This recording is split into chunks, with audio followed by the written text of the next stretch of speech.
Memang kita bahagia rasanya kalau melihat dan mendengar anak-anak ceria dan bahagia.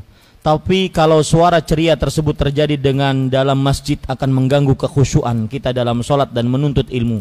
Pertanyaan, adakah contoh dari Rasul sallallahu alaihi wasallam atau sahabat untuk mengatasi keramaian yang disebabkan oleh suara anak-anak yang ada dalam masjid? Wassalamualaikum. Waalaikumsalam warahmatullahi wabarakatuh. Maka jawabannya, tidak ada dalil khusus melarang anak-anak untuk dibawa ke dalam masjid. Tetapi karena tidak ada dalil khusus, sedangkan anak-anak tersebut tabiatnya mereka lari, mereka menangis, mereka bahkan kadang-kadang kalau ada anak yang diem aja, maka kita tanya, ente sakit nih anak. Jadi kalau lari-lari itu wajar dia lari-lari, ya. Yang tidak wajar yang jenggotan nih lari-lari. Ya, kalau dia lari-lari kemudian bercanda, maka itu wajar, tetapi konsekuensinya kita harus jaga agar tidak mengganggu sholat dan tidak mengganggu menuntut ilmu. Lihat Pak, saya pesan kepada para orang tua, lebih membesarkan rasa sabar tatkala mendidik anak dibandingkan kita memberikan punishment, hukuman tatkala mendidik anak. Saya ulangi, mendingan para orang tua lebih membesarkan rasa sabar di dalam dirinya tatkala mendidik anak, lebih baik dibandingkan dia mendahulukan hukuman kepada anak tatkala mendidik anak.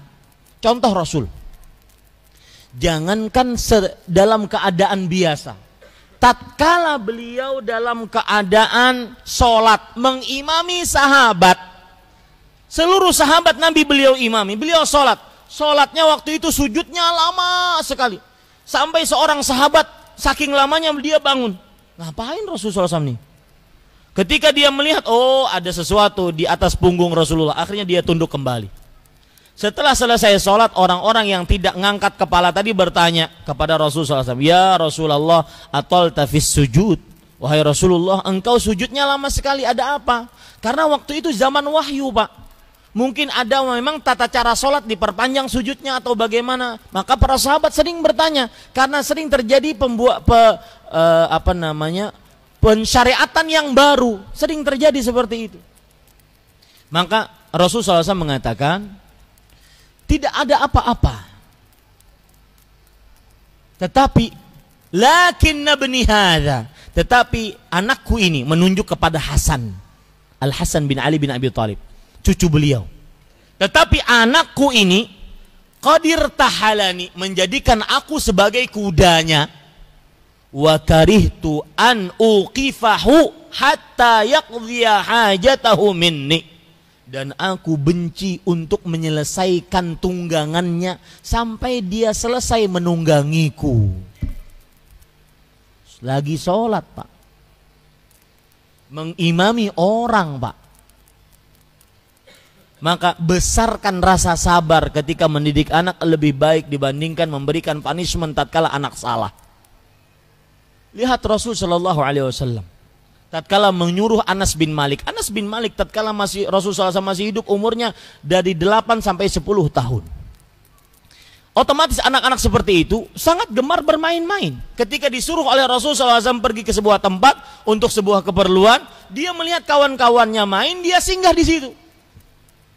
Ketika itu kemudian Rasulullah SAW lama tidak mendapati Anas, kok disuruh nggak kembali-kembali, nggak datang dengan apa yang disuruh. Maka beliau akhirnya mendapati Anas sedang main-main. Dipegang tengkuknya di sini, dipegang di sini. Wahai Anas, sudahkah engkau pergi kepada yang aku perintahkan? Melihat yang memegang Anas bin Malik radhiyallahu anhu melihat, Rasulullah. Beliau mengatakan apa? Sekarang saya pergi, wahai Rasulullah. Itu pun tidak marah. Ya. Kalau sebagian dari kita bagaimana? Kenapa? Dan kata-kata kenapa dalam mendidik anak membuat anak menjadi tukang dusta nantinya. Karena dia akan mencari alibi-alibi, alasan-alasan agar bisa dibebaskan dari hukuman orang tuanya. Maka lihat, Anas bin Malik bercerita, kana Rasulullah sallallahu alaihi wasallam ahsanun nasi khuluqan. Rasul sallallahu alaihi wasallam manusia yang paling baik akhlaknya. Ma qala li qattu li syai'in lam af'alhu lima lam taf'alhu. Wala ma qala li qattu li syai'in fa'altu lima fa'altahu. Saking baiknya akhlak beliau, beliau tidak pernah mengatakan untuk sesuatu yang belum aku kerjakan, wahai Anas, kenapa engkau belum mengerjakan? Dan beliau pun tidak pernah mengatakan untuk sesuatu yang telah aku kerjakan, wahai Anas, kenapa engkau kerjakan ini? Tidak ada kata-kata kenapa. Saya jadi ingat, mungkin cerita ini pernah saya ceritakan di masjid ini juga. Waktu itu pagi-pagi kalau tidak salah, mungkin tidak semua yang hadir. Bahwa saya punya anak waktu itu umur 2 tahun. Dia ingin mencontoh ibunya, yaitu nyuci piring. Tapi yang dia cuci adalah laptop saya. Sudah laptopnya merek Casio. Tahu Pak, merek Casio. Casio orang. Satu-satunya habis, hancur laptopnya. Istri saya nelpon saya nangis-nangis, kemudian mengatakan kenapa? Kalau kita katakan kenapa kepada anak, dia nggak paham. Kenapa? 1.000.000 kali kenapa laptopnya tidak akan pernah baik. Tapi qul qadarullahu wa ma syaa fa'al. Ucapkan qadarullah wa syaa fa'al. Dan ajarkan kepada anak, nah ini laptop tidak boleh dicuci dengan air. Selesai. Ini para ikhwah wallahu alam.